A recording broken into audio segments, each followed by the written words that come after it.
It's the All Things Strange podcast. I am your host, Agent Anderson. Come along as we examine UFO sightings, conspiracies, and all things strange.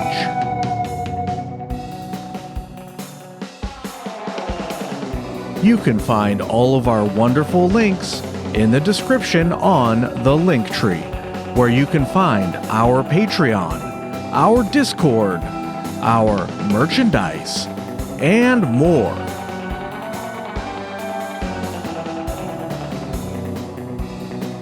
This week's episode, UFOs and Volcanoes. Yeah, getting a little puffy there. Have to change. Okay, let me change the direction of the microphone. Apologies. Sometimes it can be hard to hear what's going on when the music is playing. Hopefully that wasn't too puffy. Well, before we get into it, we've got 2 tiers of patronage for you. The first tier will get you after hours, early access, and bonus episodes. The second tier will get you the ability to vote on upcoming topics such as this one. What was the other topic? This one versus, I don't know, it was some conspiracy topic or something. I forget by now. Well, let's get into it. Also, we have a Discord. Check us out on there. It's free to join, and it's like a chat room. You can go and chat with other people who listen to the show. And the other hosts aren't really on there anymore, but I'm on there fairly often. You know, if I see something on there, I'll pop in and see what it is. And I also post things on there from time to time, such as things pertaining to, you know, once in a while a document or something or a link. I'll say, I'll post it on the Discord for you. All right, well, let's get into it. UFOs and volcanoes. There have been many reports of UFOs around volcanoes, flying into them, coming out of them, or just in the general area of volcanoes. Is there anything to it? Is it coincidence? Who knows? Some people speculate that there may be hidden bases inside the volcanoes, which seems impossible, but with advanced technology such as bending space-time around something, who knows? Perhaps it is possible to hang out inside of a volcano. The idea, I guess, is that the thermal energy could be harvested as an energy source, as well as using it as a secret hidden base or a complex underneath the volcano. It'd be the perfect area or the perfect place to hide if you think about it. People can't get in there at all. Even underneath the ocean, which is very difficult to get to the bottom of the ocean, we've still done it on a handful of occasions. Whereas a volcano, you can't go in there. There's lava. I mean, I know they've explored volcanoes, and I know that in some circumstances it's possible, but in general, it's not that easy to do. Also, volcanoes, particularly dormant volcanoes, have all sorts of chambers, lava tubes, things like that. It's like a pre-made cave system where you might be able to hide a base pretty easily. Other people who are proponents of the hollow earth theory believe that volcanoes are one way to access the hollow part of the earth. And if there is a hollow earth underneath all of that magma, then that would make sense. That would be a great way to get to the hollow section of the planet. If you're a proponent of hollow earth, personally, I'm not a huge proponent of that theory. I think it's a fun idea, but I haven't seen any concrete evidence that the earth itself is actually hollow or has enough of a cavity underneath the crust for an entire civilization to exist under there. But you never know. Anything's possible. There are lots and lots of videos out there involving UFOs, involve volcanoes. These days, it's kind of hard to tell what's real and what isn't. But there are videos even going back to the 90s and perhaps even earlier. I didn't see any earlier than the 90s, but they might be out there. Who knows? But yeah, there are lots of videos. So anybody interested, there's tons of them. Just go on YouTube or wherever and just search for volcano UFO or whatever variation you're interested in. And you'll have a ton of stuff popping up. Tons of stuff. The most well-known volcano as far as UFOs go is the hard-to-pronounce Popocatépetl. I probably am not saying that correctly, but it's Popocate with a little dash above it, Petl. In case you want to Google it, I'll do that one more time. Popocatepetl. This volcano has several well-known videos that were recorded of UFOs coming into or going into or coming out of the volcano. They're not that hard to find online, and they're pretty cool looking. Again, I don't know exactly what they are, but they're really neat to check out. So that volcano is 40 miles southeast of Mexico City, which is a really interesting place in itself. So let's do a little tangent here, just a quick little tangent on Mexico City. Apparently, it's the most populous city in North America, with a population over 9 million in one city. That's a lot of people. Just one city, 9 million people. The greater Mexico City area has a population of over 21 million people. That's a lot. I wonder, it must be similar to like the Los Angeles area. Los Angeles itself does not encompass that entire area, but the area of Southern California is just this big sprawl. It's not really easy to tell where one city begins and another ends because it's just connected. Everything's just connected. If you start at the coast and you drive east, you're going to drive east for a couple of hours and there's just nothing but houses and buildings and industry and stuff with relatively little open area or nature type areas. So I imagine in order to have 21 million people, it must be something similar to that, where you just have this big sprawl. I've never been there, so I can't say from experience, but there is a Six Flags park in Mexico City. I'm pretty sure it's Mexico City. I'd have to double check that, but they look like they have some really cool rides, and I would love to go sometime. I don't know what the climate there is like, if they hate Americans now or not. So maybe some places in the world you probably shouldn't go if you're American these days, given all the political shenanigans going on. The city is actually, this is one of the most surprising things about it, has an elevation just over 7,000 feet. That's like really high up there. I think airplanes, like if you're flying in an airplane, I think you start to need a pressurized cockpit or like oxygen at like something like 12 to 14,000 feet is when you need to start using that stuff. So 7,000 feet, I mean, that's really high up there. That's taller than a lot of mountains.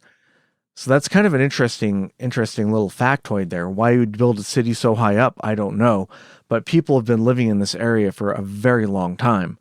And speaking of elevation, here's a tangent. The legendary MMA fighter Cain Velasquez, the former UFC heavyweight champion, lost his title to Fabricio Verdum in Mexico City on June 13th, 2015 at UFC 188. You can probably look that fight up, and it might be available online. I'm not sure. Cain would later admit that he had not properly acclimated to the high altitude, and the guy known as Cardio Cain, that's what they called him, he was known for never gassing out in a fight, gassed out rather quickly in the fight, and was defeated.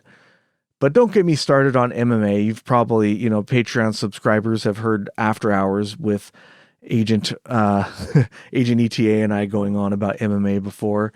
We'll be here all night. But that's just like a little interesting factoid. The elevation of the city cost Cain his title, although he might have had other injuries in addition, and who knows, Fabricio Verdum is a bad dude. He was certainly capable of winning the title, so that might not be the whole picture.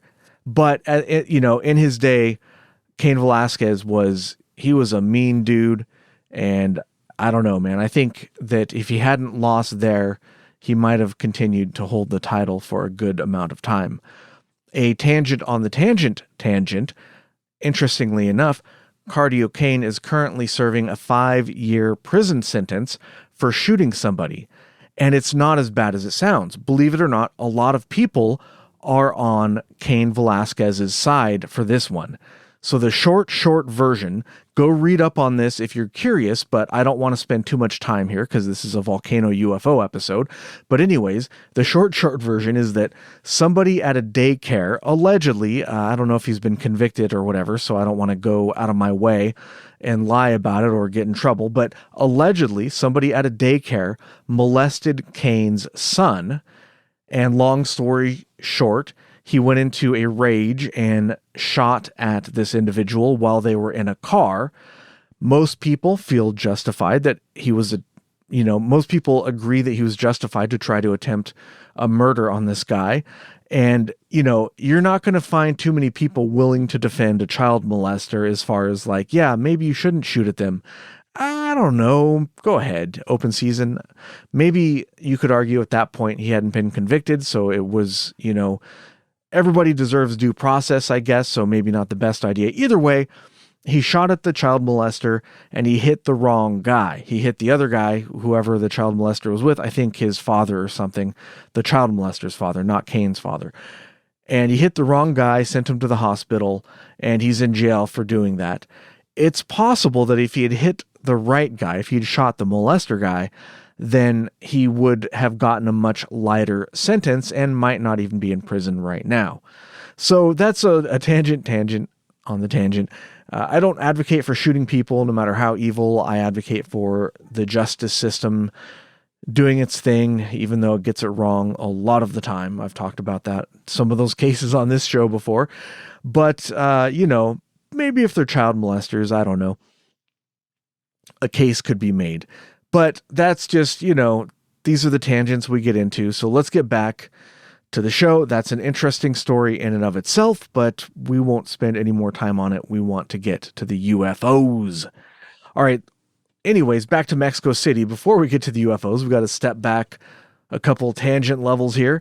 Mexico City was apparently originally founded in 1325 on an island way up there in the 7,000 foot altitude.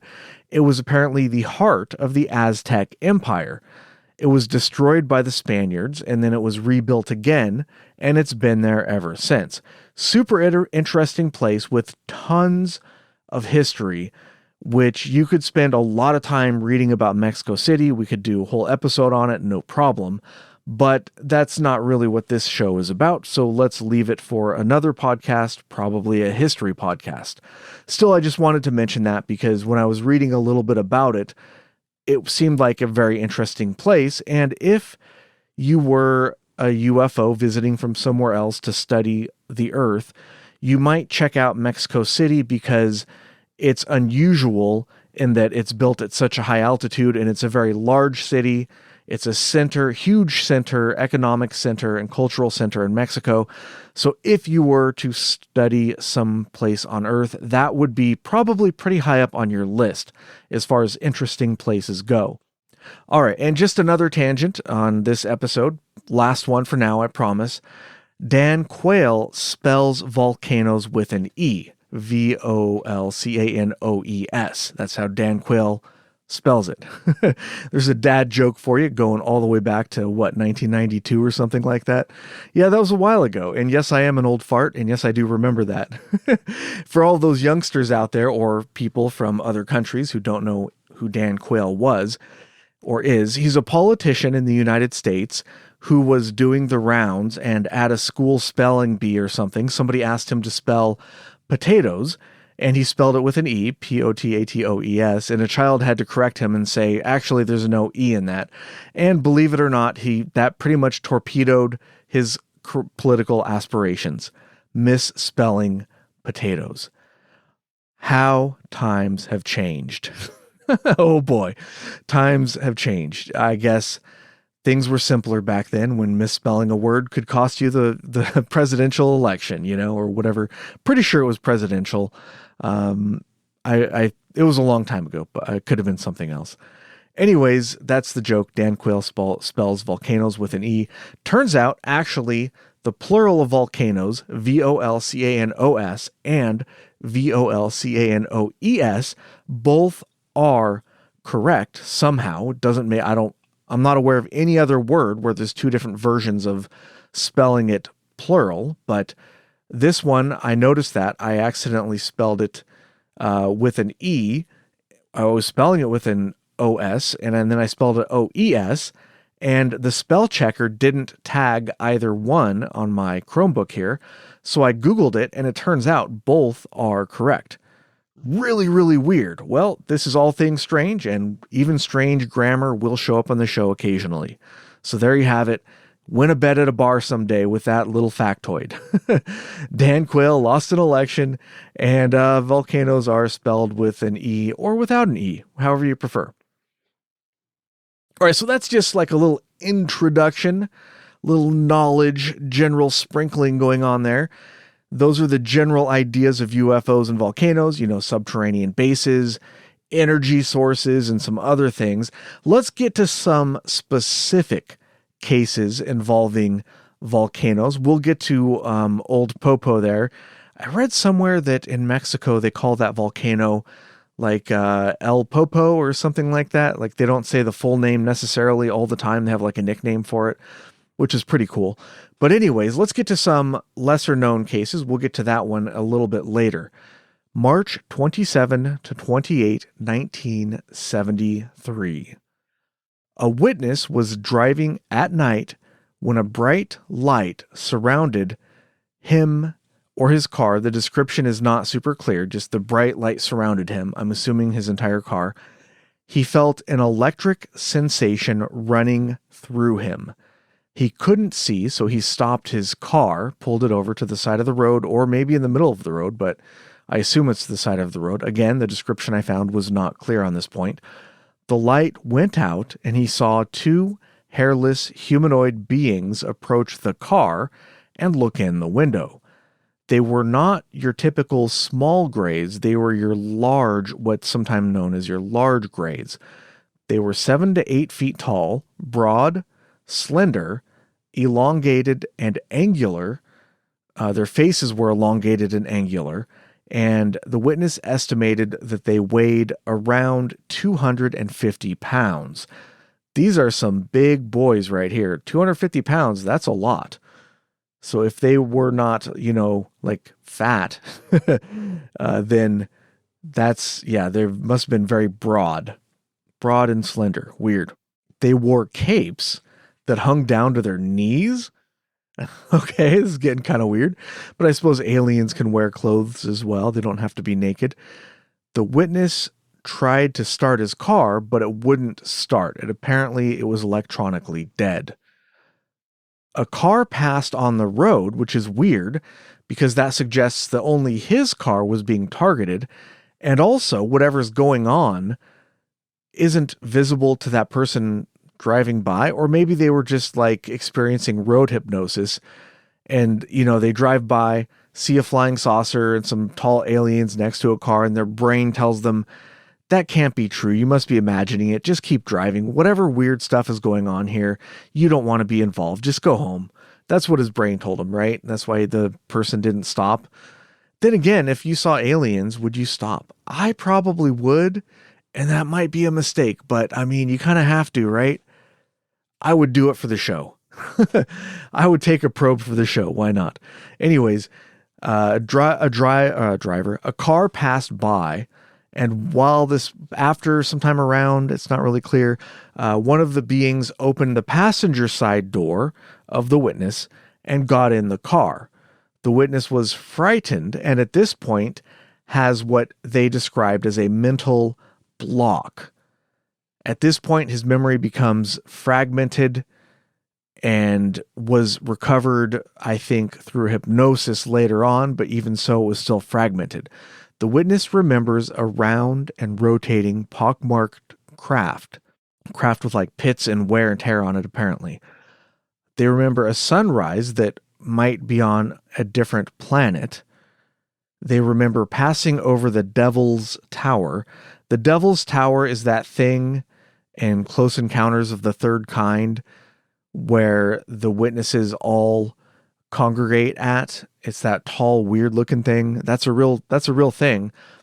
And it's in that movie. If you haven't seen Close Encounters, it's a movie where I think we've actually done a review. If we haven't, just real quick, it's a movie where The plot isn't your typical movie plot, and it's not like a, seat of your pants kind of a movie. It's not super exciting, but it is still a really well-made movie. Steven Spielberg, who's made tons of alien movies, which kind of makes you wonder. I don't know that he's ever gone on the record and said, but he has so many movies about aliens that, I'm sure he has some belief going on there. Anyways, the film looks fantastic. Even for its day, I think it was made in the late 70s. Let me look this up real quick. But it still holds up today. Close Encounters of the Third Kind. I mean, a lot of movies you watch from back then, 1977.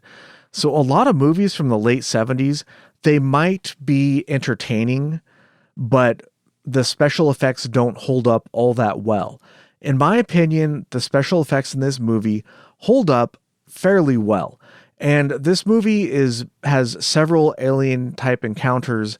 For example, the Portage County UFO chase is the inspiration for one of the earlier scenes where there's cars driving around and stuff happening. So yeah, if you haven't seen it, I recommend it. It's very entertaining. The special effects are really good. For their day, they were fantastic, and they still hold up. Very, very good movie, but a little slow paced. And the narrative is, you're kind of like, huh? It kind of doesn't make a whole lot of sense. It's Richard Dreyfuss and some other people. All right, I'll stop going off about that movie. Really good movie. I recommend it. Anyways, Devil's Tower. He remembers a sunset from a different planet, possibly, passing over the Devil's Tower, and a volcano. He remembers a volcano. And that's why this one came up in my search. He had the feeling afterwards that they would come back, the aliens would come back in the future, and that there would probably be a disaster in California in 1993, probably an earthquake, and that the aliens would come when the disaster happened. Now, this didn't happen in a volcano, so I kind of was debating whether to include it on the show because there's so many encounters or UFOs at volcanoes, but I felt that it was interesting enough to include here. And just as an aside, I looked it up. There were no major disasters in California in 1993. As far as earthquakes go, there were earthquakes. There are always earthquakes in California, but nothing major that would level cities, at least not that I found searching it. There was a major wildfire that year, but it did do damage and destroy homes, but it wasn't on a grand scale that you would expect for aliens to show up. It was bad, but it didn't seem like, my brief Google searching, it didn't seem like it was catastrophic. It wasn't like a statewide thing like we have had before in California. So a really interesting case. These details, a skeptic could say that this was basically a dream and it was inspired by certain movies like Close Encounters, since it does include the Devil's Tower. But who knows? Anything's possible. It is possible that if this guy really was abducted and his memory was fragmented, perhaps his memory associated things he was familiar with to tie into this case so his brain could understand things that it had no reference for. Anything's possible. We really don't know. We also don't know the details of the volcano. Was the witness taken to the volcano? Did the aliens have a base in there and that's where they took him? We don't know. The description is rather brief, and that's all I could find on it. This case I could not find online anywhere. I found it in a book that I have, so that's all the details we have. All right, next up, we did an episode on the Kenneth Arnold sighting in 1947, but there's actually a full-blown flap that year that we have mentioned before.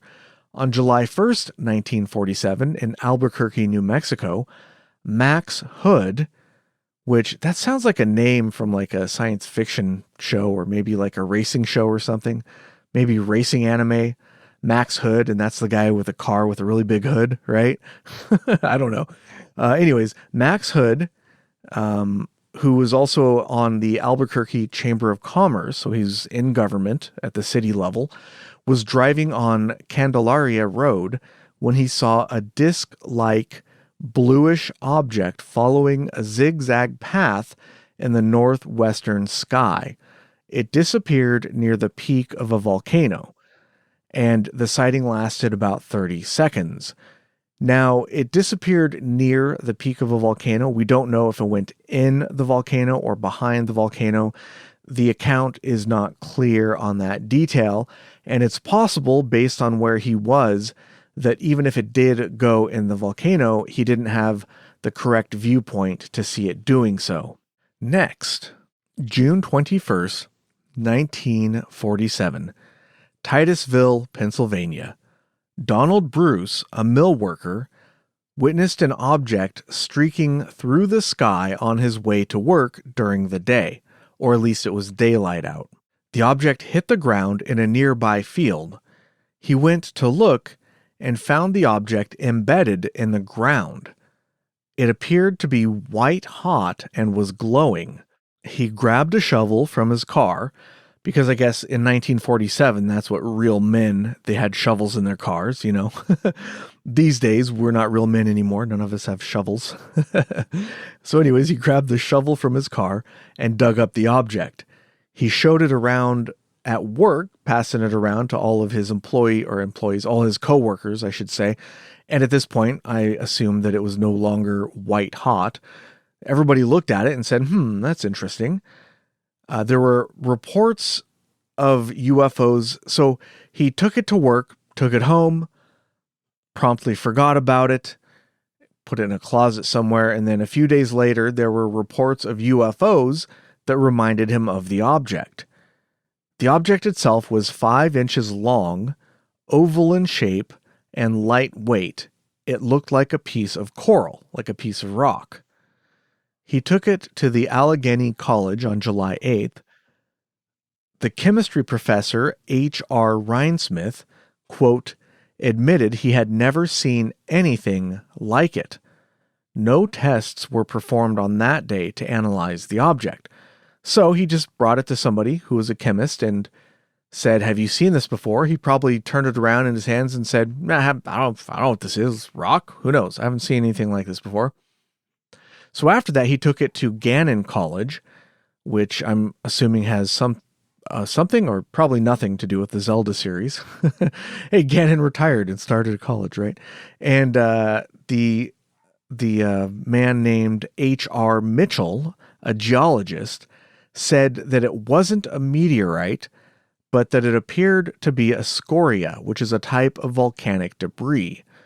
The nearest active volcano was about 4,000 miles away, so he said that there was absolutely no explanation how it got to where it was found, because a volcano ejecting something out is not going to eject it 4,000 miles. That's really far. Maybe it was something else that only resembled volcanic debris. Maybe it was a hoax. Who knows? Could it be some kind of metamaterial that had a structure that appeared to be coral-like or volcanic-like, but was actually microscopic structures that, looked like a rock? I guess anything is possible. But this one was really interesting. Again, it didn't take place inside of a volcano, but if it was a volcanic rock, how did it get there? That would be an interesting story in and of itself. Although it seems extremely unlikely, it is possible that it was a natural object that somehow ended up in that field. Or, the most likely explanation might be that it's a hoax, but come on, that's not very much fun. All right, the next one we have is from Ecuador. On February 16th, 1955, Air Force Captain Francisco Solorzano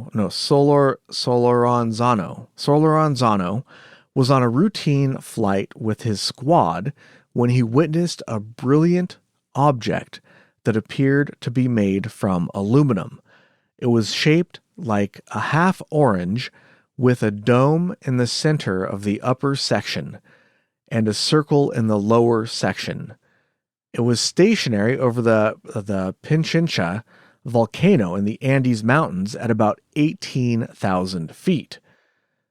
It hovered there for a while, then it slowly descended and then moved around in the area, moved around the volcano.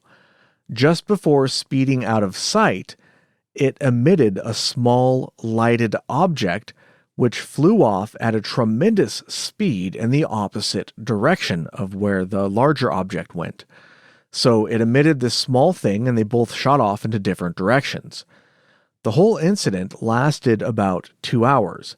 There were multiple witnesses in the air as well as over 100 people on the ground at the airbase that all saw the event. There were apparently photos of the object, but I was unable to find those photographs. Maybe somebody who was local to Ecuador and was able to speak the language and talk to people in government or people who live there maybe could find out more about this case. But this sounds like a really, really good case. You could have radar data, you could have all sorts of data for this one, but being from Ecuador, it would be hard for me to research this particular case. But it sounds like a really good one. The next thing is actually not a UFO, but I did want to mention earthquake lights. Earthquake lights, we've probably mentioned them on the show before, maybe when I talked about the Hessdalen lights, but they're known to happen near hills or mountains, in particular near volcanoes, and they can happen up to 100 kilometers from the epicenter of the earthquake. They can happen before, during, or after an earthquake, and it can take different forms such as spheres or hemispheres, glowing clouds, streaks, flashing or lightning clusters, and more. The orbs can move around, they can be stationary. There's all sorts of possibilities for this. The phenomenon usually looks bluish white, but can have other colors as well. It can look like a rainbow, just like a patch of rainbow in the sky. It's really interesting looking. There are photos online. You can look them up. It looks really cool. The earthquake lights can last from seconds to minutes and usually occur from larger earthquakes, magnitude 5 and above. They don't, however, always happen with a large earthquake, and they are known to happen with smaller earthquakes as well. It's just most of them occur with a magnitude 5 and larger. The exact cause of earthquake lights is unknown, but there are some theories. For instance, stress-activated charge or positive hole theory, which is that mobile charge carriers travel to the surface and ionize the air. They've tested this idea in the lab, apparently, and it's the leading theory. I don't really understand fully what that means, but apparently it's got some weight to it. Another leading theory is the piezoelectric effect in quartz-rich rocks, which can happen when mechanical stress on piezoelectric minerals creates large electrical potential that discharge into the air. This is similar to how lightning works. Another one is electric field atmospheric discharge.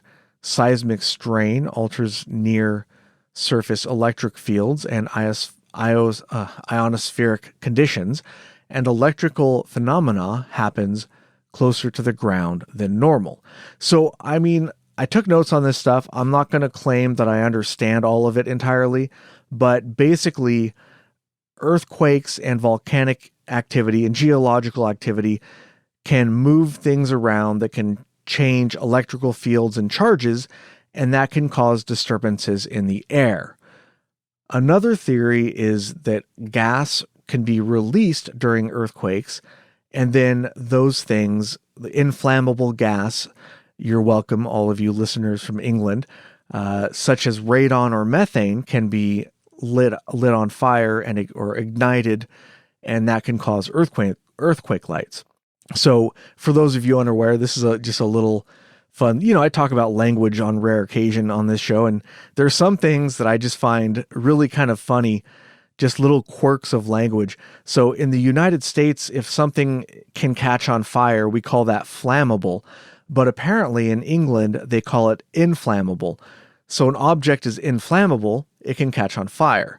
And in the United States, if it's inflammable, that means it cannot catch on fire. Inflammable, from what I understand, is correct, and the way we say it is incorrect. But I guess if you say it enough, it becomes correct. Who knows? But that's just a fun little tidbit there of language that's kind of weird. A little weird language stuff for you. All right, so there are a very wide variety of earthquake lights reported. So it is possible that there are multiple causes as well. Some of the causes, some of them, like the glowing clouds, sounds more consistent with, gas escaping, whereas orbs of light moving around sound more consistent with ionized air or some kind of electrical effect that could cause plasma or something that's like ball lightning. So I think it's possible we have multiple valid causes here. Earthquake lights are also pretty rare, but they have been reported for hundreds of years at least. It's entirely plausible that earthquake lights could be the cause of some of these UFO sightings. Listen to the descriptions, like orbs, streaks of light, stuff like that. They match what people have reported pretty much exactly. And they match what has been seen in videos pretty much exactly. So I think there's a really good chance that some of these UFO sightings could be caused by earthquake lights. Probably not all of them, but definitely some of them. Also, some of these sightings happen when there are earthquakes, but some of them happen when there has been no earthquake activity around a volcano for a long stretch of time. So that kind of rules out earthquake lights, although we don't fully understand them. So maybe not. I mean, maybe something deeper down that wouldn't necessarily register could cause it. Who knows? Also, reports of structured craft. Come on, that's not earthquake lights. But some of them sound very similar. It's a fascinating topic. There's lots of papers that have been written on earthquake lights. So if you want to know more, there's plenty of information out there available. It's pretty sciencey, and I didn't want to spend too much time on it, but I felt like I had to mention it because the descriptions are so similar to so many of the volcano sightings that has to be the cause for some of these UFO sightings.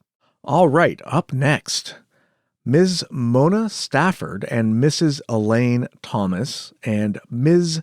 Louise Smith. We have these three people. This sighting is a whole episode in and of itself. We'll do the short version here, but for part of their encounter, Ms. Stafford was transported inside a mountain or volcano. Quote, "It was a long tunnel, dark inside with an opening at the top. It's clear now.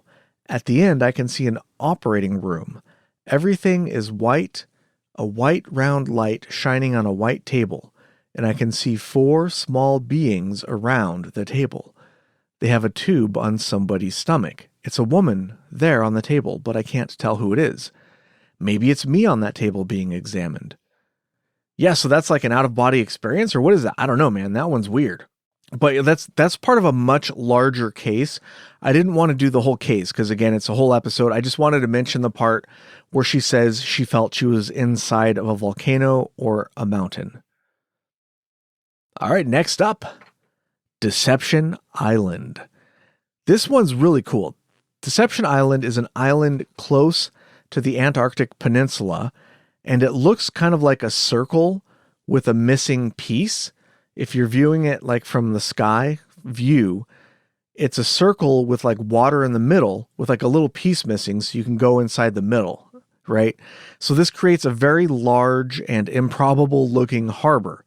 Really useful for the area because I'm guessing it protects you from weather and stuff. The island is actually not a circle island because that would seem really strange to form that way. Believe it or not, it's actually the caldera of an active volcano and only the top sticks out. Isn't that cool? Most of it's underwater, just the very tip sticks out, and that's like the part you see that's an island. It's named Deception Island because from a distance, it looks like a proper island, but it's actually a sunken caldera with water in the middle. So whoever found it, I didn't take notes on that, I forget, but they're sailing along and they're like, oh, look, it's an island. And then they go in there and they say, wait, this is not really an island. It is technically an island, but it's a very strange island. So this island has several UFOs associated with it. Lots of sightings in this area. We have one interesting sighting that you can find in the CIA reading room. I found this one online on like a blog or something, and then I figured, well, if it's in the CIA reading room, I could find it myself. And I did. It's in there. This is a real report from the CIA reading room. That doesn't necessarily mean that this is a genuine document. We've found, well, not I, but other people have found in the past documents in the official government on official government websites that indicate certain UFO activities, but then it turns out later that no, those are just reports that were handed to the FBI and they have them on there or whatever. It's not stuff the FBI said themselves. So it doesn't necessarily prove anything, but it's still interesting that it's on the CIA's website. Anyways, here we go. Quote, Antarctic flying saucers. A group of red, green, and yellow flying saucers has been seen flying over Deception Island for 2 hours by Argentine, Chilean, and British bases in Antarctica. The flying saucers were also seen flying in formation over the South Orkney Islands in quick circles. So this area is pretty remote, and there's several nations have like research bases at different parts on the island. It's like, again, this is a whole topic. Deception Island is a really fascinating place. And, if I was doing a different type of podcast, I might spend a lot more time on it. But if you're curious about geography or whatever, check it out. It's really cool. Oh, and this sighting was in 1965. So volcanoes in general appear to be hotspots. I mentioned earlier Kenneth Arnold in 1947, which is the first modern sighting, and that's where we get the term flying saucer, happened over a volcano at Mount Rainier, active volcano. There seem to be hotspots around a lot of volcanoes, such as Mount Shasta in Northern California, near the border with Oregon. It's so common that it might not be a coincidence. There's so many volcanoes that appear to be hotspots. We could speculate as to why this is.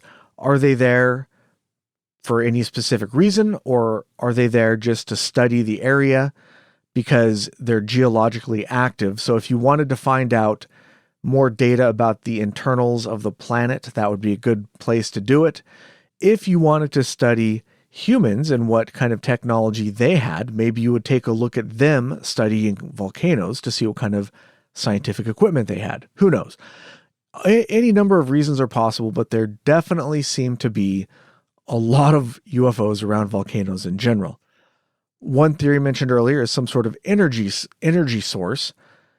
I found an excerpt arguing this point of view from the New Atlantean. It mentions the piezoelectric effect and says that caves form an air condenser for energy storage. Whatever, I don't know.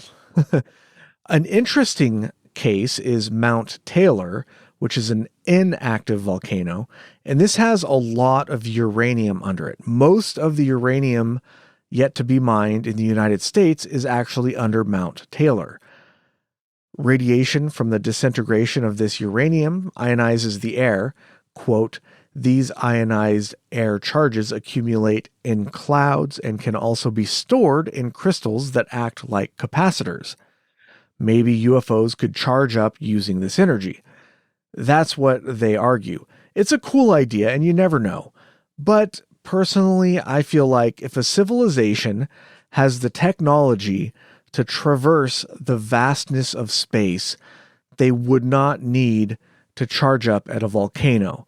They would have some kind of micronized energy source, like an antimatter generator or something like that, or an antimatter engine, and they would be able to extract a tremendous amount of energy from a small amount of mass.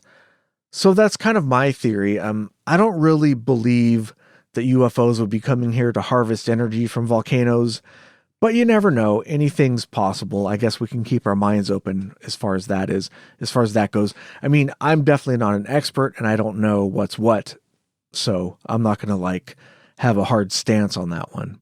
All right, another one, Mount St. Helens. This is a volcano in Washington state that erupted spectacularly in 1980. And if you are aware of certain world events around that time, it was pretty spectacular. I'm sure we've talked about it before on the show. Well, at least I feel like we have. Look up, there are videos of like before and after and stuff. It was a pretty devastating eruption. Pretty wild. Really interesting. But it's also a UFO hotspot in that area. And UFOs were reported just before it erupted. Maybe they had something to do with it. They caused the eruption. But more likely than not, they were just there to observe things. They wanted a front row seat to the blowing up of a volcano, right? That would be a really good way to gather data about a planet, I think. So one example of a UFO sighting near Mount St. Helena, this is, more recent, in 2021, Levi Highcock, which is a great sounding porn actor name, right? Levi Highcock, photographed the moon. And when he later inspected the photograph, he noticed a light blue UFO in the picture. However, given the fact that he has a porn star name and the article is labeled as humor by the St. Helens Star, it's likely that this isn't a serious report. That being said, the media, the press in general, doesn't really take UFO sightings seriously, so I don't know. It's hard to tell by the article. If you read the article, it seems serious, but maybe it's a tongue-in-cheek kind of a thing. All right, now let's talk about the best-known volcano, Popocatépetl. I am probably not saying that right. They've been recorded, UFOs have been recorded going into or coming out of the volcano for years. Like I said, there are lots of videos available online. Go check them out if you're interested. Depending on your search engine, they may be hard to find. I don't know if it's just me, but these days I find it extremely difficult to get a good result from any search engine. You search, UFO volcano videos, and I get a bunch of top 10 crap you want to buy on Amazon lists with affiliate marketing links, right? It seems like that's all I get these days, but you can find them. It just takes a little bit of legwork. Anyways, lots of videos. Some of them look real. Some of them look fake. Some it's hard to tell. What you see in each video probably can be explained some of the time, like by earthquake lights and aircraft or drones, volcanic activity, or even activity in the background that seems like it's to do with the volcano when it's not.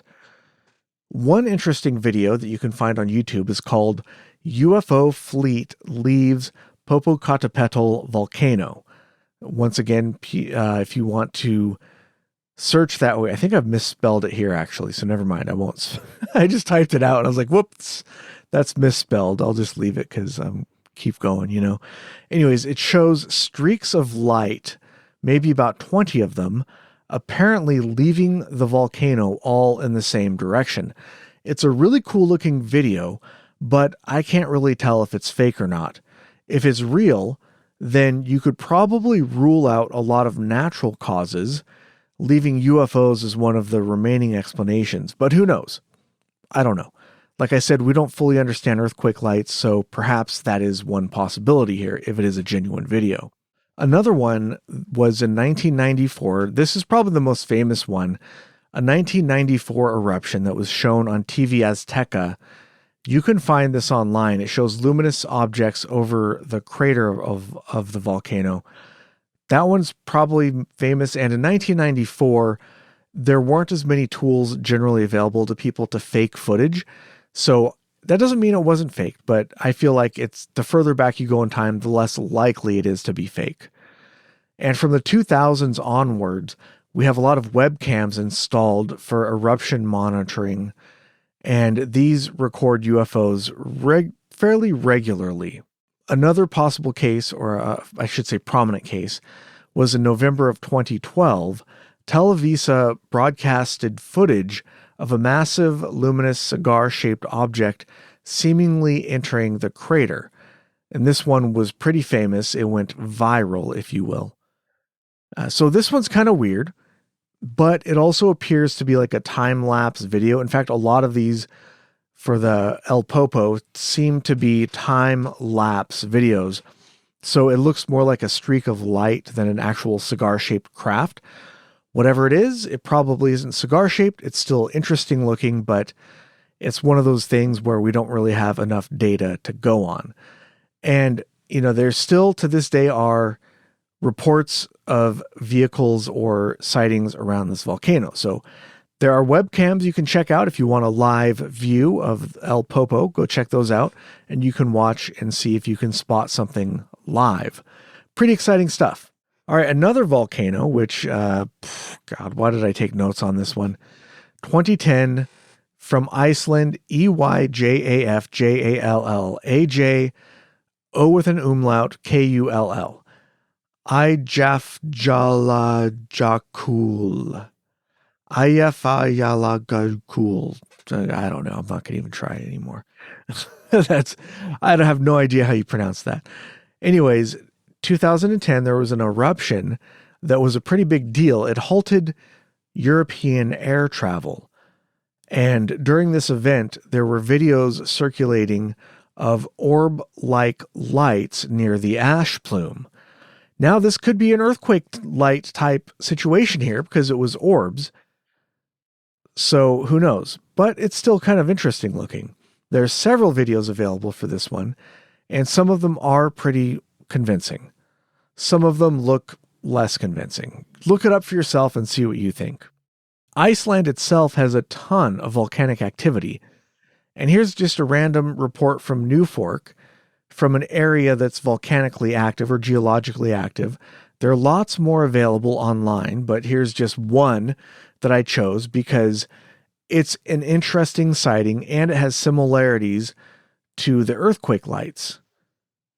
The location is Keflavik in Iceland. The object, this is Newfork sighting 43676 if you want to try to look it up. It occurred in 1998, August 15th, around 7 o'clock local time. Shape circle, characteristics changed color. Ball of light traveling at a high rate of speed over Keflavik, Iceland, circa late summer 1998. So they didn't report this until years later. It's approximate date. So they're not 100% sure about the date. It was approximately in 1998 summertime. I was walking with a friend down a side street in Keflavik, Iceland in late August 1998 to go to the movies.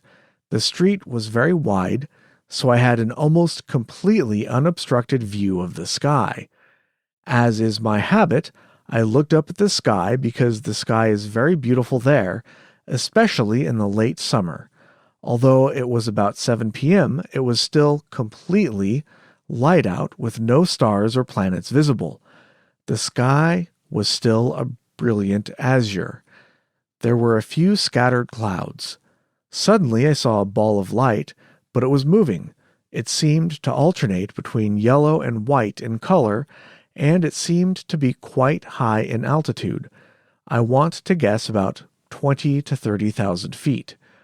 Because of the altitude, it looked to be about double the size of Venus, but not as brilliant, though it was bright. So Venus is generally the brightest object in the sky, although it kind of looks like a star, just like a big star maybe. So double that size isn't like crazy, but it's bigger than any star you're going to see, probably. I could not see the actual shape or if it was an actual craft, but it did appear circular. The shape remained constant, though the colors seemed to change. The main reason for this submission, though, is the rate of speed with which the object traveled. I first noticed the light when it was a little less than halfway across the horizon, almost directly overhead. It was completely out of sight in about 6 to 8 seconds. It also had a very flat, straight flight pattern, totally different from what you would see if you were watching a jumbo jet flying overhead, which tend to appear as if they are dragging across lazily the sky, hardly moving, and at an angle to the horizon. So wait, let's see, what did they say here again? Out of sight in 6 to 8 seconds. The way they wrote that kind of threw me off a little bit. Very flat, straight flight pattern, totally different from what you would see if you were watching a jumbo jet, which tend to appear as if they're dragging across the sky, hardly moving, at an angle to the horizon. Okay, so they're saying that the trajectory. Okay, the way they wrote that kind of confused me.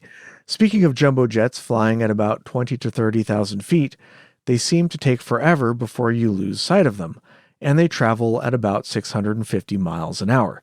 Well, the speed changes a lot depending on conditions, and 20 to 30, I'd say it's probably more like 30 to 40, but something around there, right? Yeah.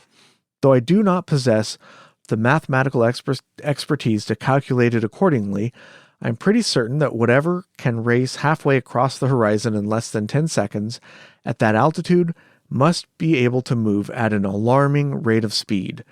If it was something man-made, I hope it is in the American inventory. Yeah, well, not for long, buddy.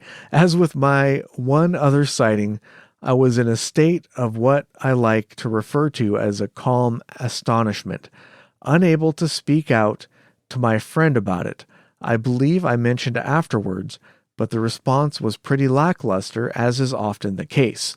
So yeah, if we have an object that goes that quickly, it depends on how far away it is, but if it's somewhere in the sky, thousands and thousands of feet away, we're talking about probably multiple times the speed of sound. I mean, from what we describe here, that is very fast. There are some reports from before modern times. These reports can be difficult to interpret, however, because the language is different. They talk about things like torches instead of orbs, and do they mean, it's hard to know if they mean like a UFO or if they're just talking about normal volcano stuff, because the languages are so different. Like they wouldn't describe something as football shaped because they didn't have footballs, or saucer shaped because that wasn't a thing back then. So you kind of have to take it with a grain of salt, but some people consider these to be also accounts of UFOs. I'm not so sure, but I'll mention them anyways. There's a couple of them here. Isaac Titsing, Titsingh, has an account of the 1983 Mount Asama eruption in Japan, and he mentions some possible anomalous lights for this event, and it's well before modern UFO sightings, but we don't know for sure if this was, structured craft or whatnot, because the way it was described. There's some of the descriptions match what you would expect, such as ashfall, darkness during the day, fountains of fire, flows of lava, and that kind of stuff, flames bursting forth, but they also describe strange lights that might just be earthquake lights. Who knows? There's another one from Italy from the 1669 Etna eruption, or also from activity in 1614 to 1624, which once again are described in ways that are probably consistent with volcanic eruptions, but could possibly be interpreted as UFOs. So there's a couple of these. So there's another one from 1783 from Mount Asama in Japan. Oh wait, no, I already talked about this one, I think, but here's an excerpt. Translated excerpt. On the 24th day of the 5th month, fire burst forth with a terrible noise from Mount Asama. The flames rose into the sky, and the sound was like unceasing thunder.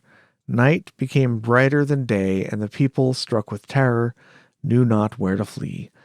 So, I know that's not like too crazy, but here's another one. The night was lit as if by an army of torches. The mountain hurled globes of fire that hovered in the air and fell with a great crash as if the sky itself were burning. So again, there's a bunch of these, but you can interpret these pretty much however you want. I'm not like super convinced by them, but I figure I'd mention them in case anybody wants to look into them further.